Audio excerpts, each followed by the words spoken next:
ये शंख ध्वनि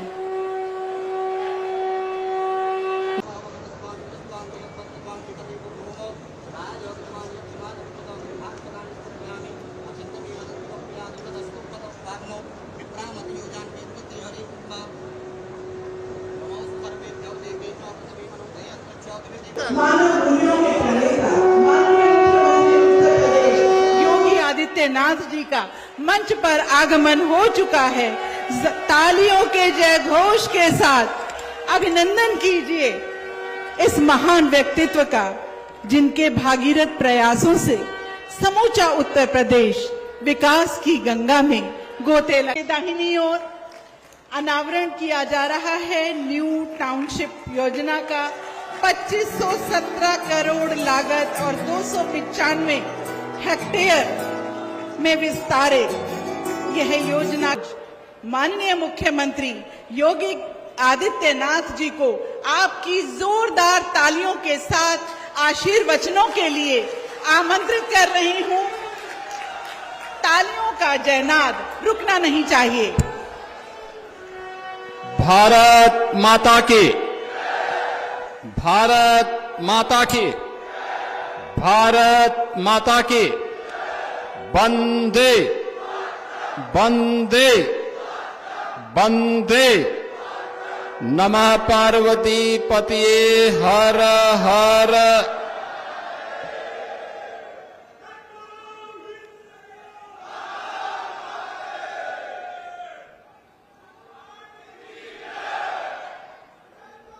मेरठ के अंदर इंटीग्रेटेड न्यू टाउनशिप के आज के शुभारंभ कार्यक्रम में मंच पर उपस्थित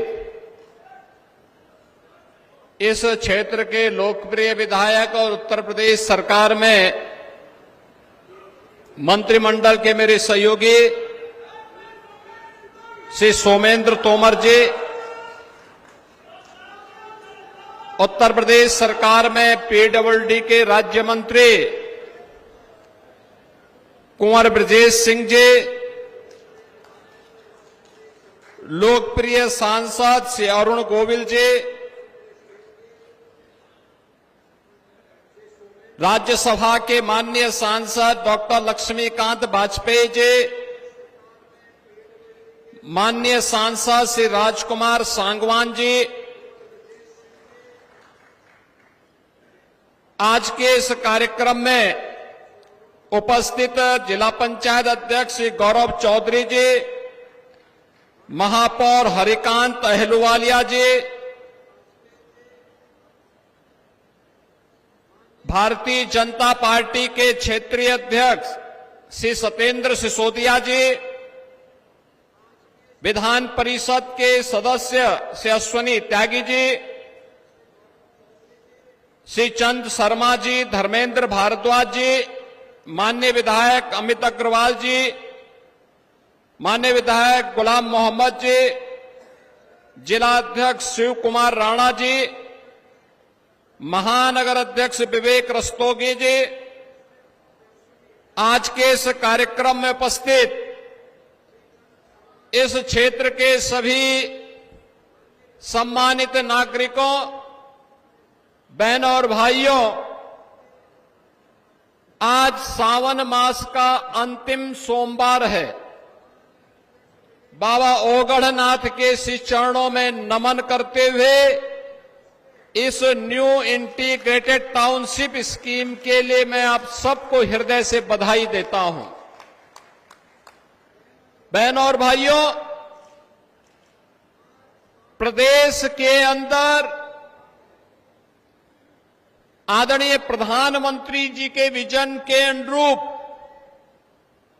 इंटीग्रेटेड टाउनशिप स्कीम को आगे बढ़ाने के क्रम में एनसीआर की ये दूसरी ऐसी परियोजना है जिसे आज यहां पर शुरू किया जा रहा है। याद रखना, जब भारतीय देश के यशस्वी प्रधानमंत्री जी ने देश की अर्थव्यवस्था को $5 ट्रिलियन की इकोनॉमी बनाने का लक्ष्य निर्धारित किया था, तो उस समय उत्तर प्रदेश को हम लोगों ने $1 ट्रिलियन की इकोनॉमी बनाने का एक लक्ष्य रखा। $1 ट्रिलियन की इकोनॉमी के लिए आवश्यक था कि हम अर्थव्यवस्था को गति प्रदान करने के लिए किए जाने वाले प्रयासों को एक नई गति दें, और अर्बनाइजेशन उसका एक नया माध्यम था। ये नया माध्यम को आगे बढ़ाने के लिए ही हमारी सरकार ने प्रदेश के सभी म्युनिसिपल कॉरपोरेशन, जितने भी अर्बन बॉडीज थी, डेवलपमेंट अथॉरिटीज थी, इंडस्ट्रियल अथॉरिटी थी, इन सबको इस बात के लिए धनराशि उपलब्ध करवाई कि वे अपने अपने यहां एक नई टाउनशिप स्कीम को लागू आगे करें। न्यू टाउनशिप स्कीम के अंतर्गत आज यहां पर हम लोगों के द्वारा इस बड़ी स्कीम को लॉन्च किया जा रहा है, जो 700 एकड़ से अधिक भूभाग में, 750 एकड़ के अधिक भूभाग में यहां पर विकसित की जा रही है। और याद रखना, ये इंटीग्रेटेड टाउनशिप की स्कीम है। इसमें आवासीय भी होंगे, इसमें औद्योगिक भी होगा, इसमें कॉमर्शियल भी होगा। एक नया मेरठ आपको यहां पर देखने को मिलेगा। सही, सस्ता और टिकाऊ मकान की सुविधा इस टाउनशिप स्कीम के माध्यम से एनसीआर के नागरिकों को यहां मेरठ के अंदर प्राप्त होगा। आपने लोकेशन देखा होगा, रैपिड रेल से सटी हुई ये जमीन। आज मेरठ, याद करिए, ये वही मेरठ था जिसकी पहचान कभी सोतीगंज के चोरी के बाजार से होती थी। ये वही मेरठ है, लेकिन आज सोतीगंज अपने आकाओं के साथ ही सोता हुआ चला गया। आज सोतीगंज समाप्त, अब मेरठ की पहचान हो रही है 12 लेन के एक्सप्रेस हाईवे के साथ। आज मेरठ की पहचान हो रही है रैपिड रेल के साथ। देश की पहली रैपिड रेल है, और रैपिड रेल को हम मेट्रो के साथ भी मेरठ के अंदर जोड़ने जा रहे हैं। प्रदेश की पहली स्पोर्ट्स यूनिवर्सिटी मेजर ध्यानचंद के नाम पर इसी मेरठ में स्थापित हो रही है। अब सोतीगंज बीते दिनों की बात हुई, अब तो मेरठ की पहचान बन रही है 1 डिस्ट्रिक्ट 1 प्रोडक्ट में स्पोर्ट्स आइटम के लिए। देश और दुनिया के अंदर कोई भी खिलाड़ी जब खेलता है तो स्पोर्ट्स का जो भी आइटम उसके पास होगा, वह कहीं ना कहीं से मेरठ से जरूर बनी होगी, मेरठ का उसके साथ जुड़ाव जरूर होगा। यह मेरठ की नई पहचान बन रही है, और मेरठ की इसी पहचान को आगे बढ़ाने के लिए मेरठ से प्रयागराज के बीच देश का सबसे बड़ा एक्सप्रेसवे का निर्माण वर्तमान में चल रहा है। आज मेरठ के अंदर यह भी साकार हो रहा है। लोग कहते थे क्या एक्सप्रेसवे बन जाएगा? हम तो इस साल के अंत में एक्सप्रेसवे का लोकार्पण भी करवाने जा रहे हैं। यहां से लखनऊ की दूरी मात्र 6 घंटे के अंदर आप पूरे करेंगे, और एक्सप्रेसवे को मेरठ से हरिद्वार तक पहुंचाने की कार्रवाई को भी हम लोग सर्वे कार्य हमने प्रारंभ कर दिया है। बहनों और भाइयों, मेरठ को आज एक नई पहचान दिलाई जा रही है। मेरठ के अंदर हम लोगों ने इनर रिंग रोड के निर्माण के कार्यक्रम को भी हम लोग आज अपनी स्वीकृति दे रहे हैं। इस कार्यक्रम के तत्काल बाद हम एक बैठक करने जा रहे हैं, बड़ी बैठक। इनर रिंग रोड मेरठ की बनेगी, जो मेरठ को नई पहचान दिलाएगी विकास की। यहां पर इंटीग्रेटेड टाउनशिप के साथ साथ ये टाउनशिप ही लगभग 2,500 करोड़ की है। यहां पर जिस पर इन्वेस्टमेंट होगा, लाखों लोगों को रोजगार मिलेगा, लाखों लोगों के लिए रोजगार की सुविधाएं उपलब्ध होंगी और साथ साथ यहां पर वे तमाम सुविधाएं, औद्योगिक इकाइयां अलग लगेंगी, कॉमर्शियल एक्टिविटीज अलग होंगी, लाखों लोगों के लिए आवासीय सुविधा एक ही स्थान पर एक जगह होगी। कहीं विद्यालय होंगे, कहीं टेक्निकल इंस्टीट्यूशंस होंगे, कहीं मेडिकल कॉलेजेस के लिए लैंड उपलब्ध करवाई जाएगी। इस विस्तृत भूभाग को इसी दिशा से हम लोगों ने लिया है। तो इंटीग्रेटेड टाउनशिप के साथ साथ जनता की सुविधा के लिए एक छत के नीचे मंडलीय कार्यालय आ जाए, मंडलायुक्त भी वहां बैठेंगे, मंडलीय स्तर के सभी अधिकारी एक छत के नीचे बैठ करके जनता की समस्या का समाधान करेंगे। आज उस कार्यालय के लिए भी हम लोग यहां कार्य करने जा रहे हैं और साथ साथ भोला की झाल पर पर्यटन सुविधाओं को आगे बढ़ाने के साथ ही यहां के मेरठ के सर्किट हाउस को भी नए सिरे से बनाने के कार्यक्रम को भी हम आगे बढ़ाने जा रहे हैं। बहनों और भाइयों, ये नया भारत है और नए भारत का नया उत्तर प्रदेश भी, जिसमें माफिया और अपराधी के लिए कोई जगह नहीं। जो उत्तर प्रदेश आज अपनी विरासत और विकास की यात्रा के लिए जाना जाता है, ये मेरठ है, क्रांति की धरा है। बाबा ओगड़नाथ की कृपा से 1857 में देश की आजादी का प्रथम बिगुल यहां पर फूंकने का काम धन सिंह कोतवाल जी के नेतृत्व में इसी धरा ने प्रारंभ किया था। याद करिए यहां के क्रांतिकारियों के बलिदान को, जो लोग जाति के नाम पर बांट करके सामाजिक ताने बाने को छिन्न भिन्न कर रहे हैं, ये सब समाज के दुश्मन हैं। ये लोग दीमक की तरह समाज को खोखला कर रहे हैं। इनसे सावधान रहने की आवश्यकता है। याद रखना, आज ये विकास इसलिए हो पा रहा है क्योंकि डबल इंजन की सरकार राष्ट्रवाद के मुद्दे पर बड़ी प्रतिबद्धता के साथ, बिना भेदभाव के एक और शासन की योजना का लाभ प्रधानमंत्री मोदी जी के विजन के अनुरूप सबका साथ, सबके विकास के भाव के साथ आगे बढ़ाने का कार्य कर रही है। तो दूसरी ओर इंफ्रास्ट्रक्चर के आधुनिक विकास के कार्यक्रम के साथ आपके शहर को, आपके जनपद को प्रदेश और देश की राजधानी के साथ जोड़ने का कार्य कर रही है। क्या मेट्रो हो, क्या रैपिड रेल हो, क्या या एक्सप्रेसवे हाईवे हो, मेरठ अकेले 2-2, 3-3 एक्सप्रेसवे के साथ जुड़ चुका है। आज से 10 साल पहले कोई कल्पना करता था?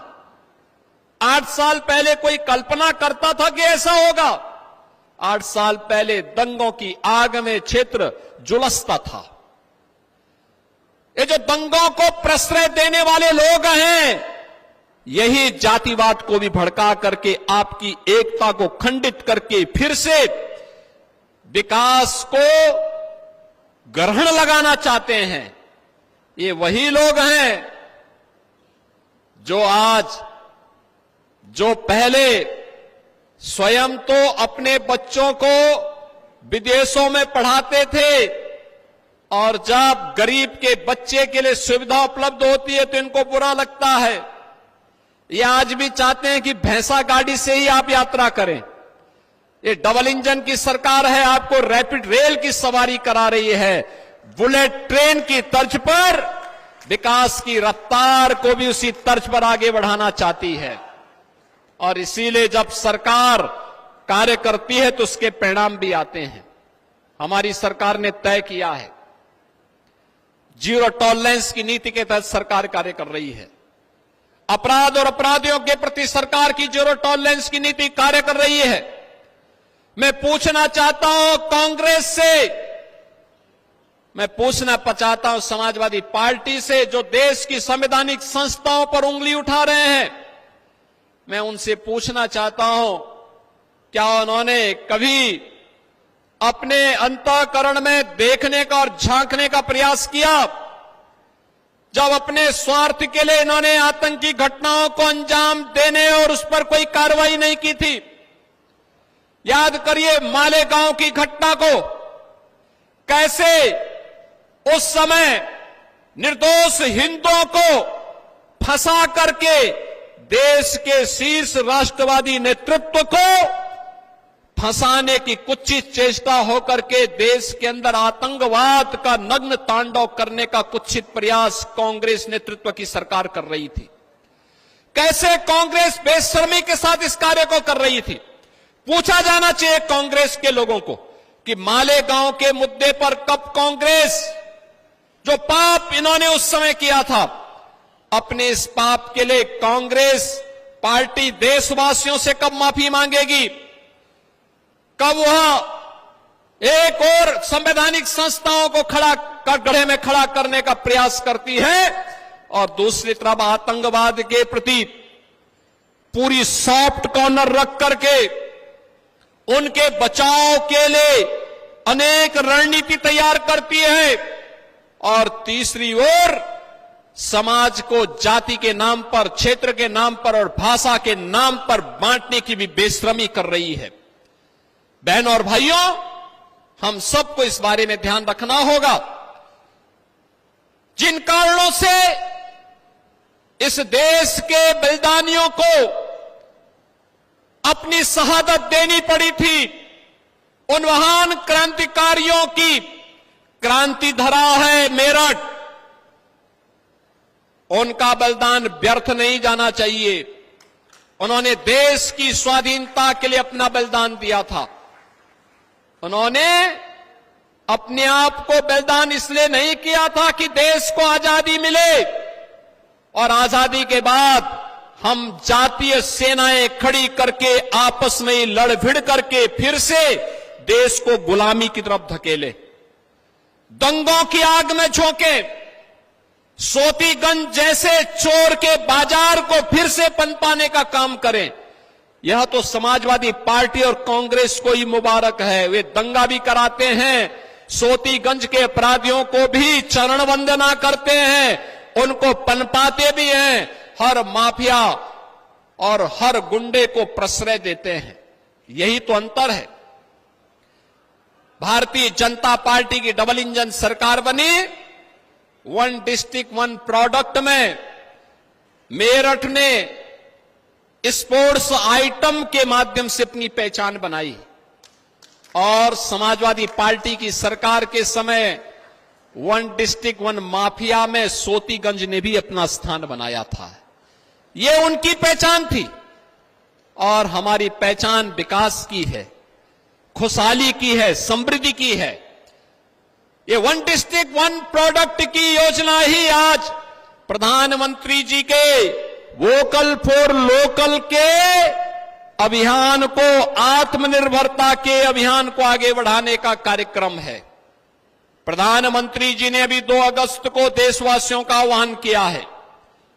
हमें वर्तमान की चुनौती से जूझने के लिए स्वदेशी को अपनाना होगा। याद करना, पर्व और त्योहार आ रहे हैं। रक्षाबंधन 9 को आएगा।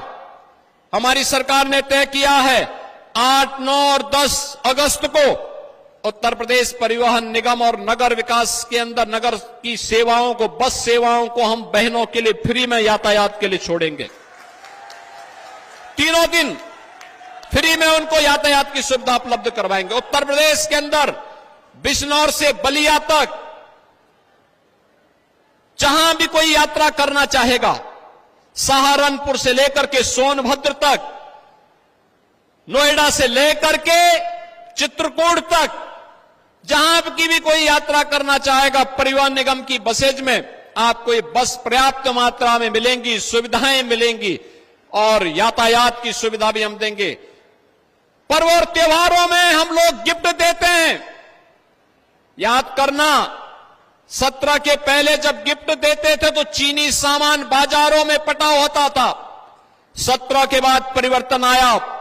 आज वन डिस्ट्रिक्ट वन प्रोडक्ट का ही सामान हम लोग आज गिफ्ट में देते हैं। और आज मैं आपसे कहूंगा, फिर हम जब किसी को उपहार देते हैं, कोई सामान खरीदते हैं अपने घर के लिए, किसी को देने के लिए, हमारा प्रयास होना चाहिए कि वह हमारे घर में ही, हमारे ही जनपद में, हमारे ही देश में, हमारे कारीगर और हमारे हस्तशिल्पियों के द्वारा ही बनाया गया हो। उनके द्वारा बनाए गए सामान को अगर आप मार्केट उपलब्ध करवाएंगे, उसको खरीदेंगे, वह मुनाफा हमारे हस्तशिल्पी को, हमारे उद्यमी को, हमारे कारीगर को प्राप्त होगा। वह देश के विकास में पैसा खर्च होगा। और जो विदेशों में पैसा जाएगा, चीन पैसा जाएगा या किसी अन्य देश में पैसा जाएगा, वापस आतंकवादियों के हाथों पैसा लग करके फिर विस्फोट में, भारत विरोधी गतिविधियों में खर्च होगा। अपने पैसे को अपने खिलाफ इस्तेमाल मत होने दीजिए। स्वदेशी के इस मंत्र को हम अपने जीवन का हिस्सा बनाएं। वन डिस्ट्रिक्ट वन प्रोडक्ट इसी अभियान का एक हिस्सा है। आज यहां पर मेरठ को एक नई सौगात मिल रही है, न्यू टाउनशिप की स्कीम। और न्यू टाउनशिप की स्कीम, यह स्कीम हम लोग समर्पित करेंगे अपने श्रद्धेय नेता पूर्व प्रधानमंत्री श्री अटल बिहारी वाजपेयी जी को। अटल शताब्दी के नाम पर इस टाउनशिप को हम समर्पित कर रहे हैं। 750 एकड़ से अधिक क्षेत्रफल में बनने वाली यह स्कीम एक इंटीग्रेटेड टाउनशिप की स्कीम होगी। और इस स्कीम को मजबूती के साथ आगे बढ़ाना, समयबद्ध तरीके से आगे बढ़ाना, मैं उन सभी अन्नदाता किसानों का अभिनंदन करूंगा जिन्होंने इस टाउनशिप की स्कीम को आगे बढ़ाने के लिए अपना योगदान दिया है। और वे लोग इस स्कीम को आगे बढ़ा करके श्रद्धेय अटल बिहारी वाजपेयी जी का स्मरण उनके शताब्दी महोत्सव के अवसर पर कर रहे हैं। आज के इस अवसर पर एक बार फिर से आप सबको रक्षाबंधन, श्री कृष्ण जन्माष्टमी के साथ ही देश की आजादी के पर्व, देश के स्वाधीनता दिवस की हृदय से बधाई और मंगलमय शुभकामनाएं आप सबके प्रति व्यक्त करते हुए मैं अपनी वाणी को विराम देता हूं। धन्यवाद। जय हिंद।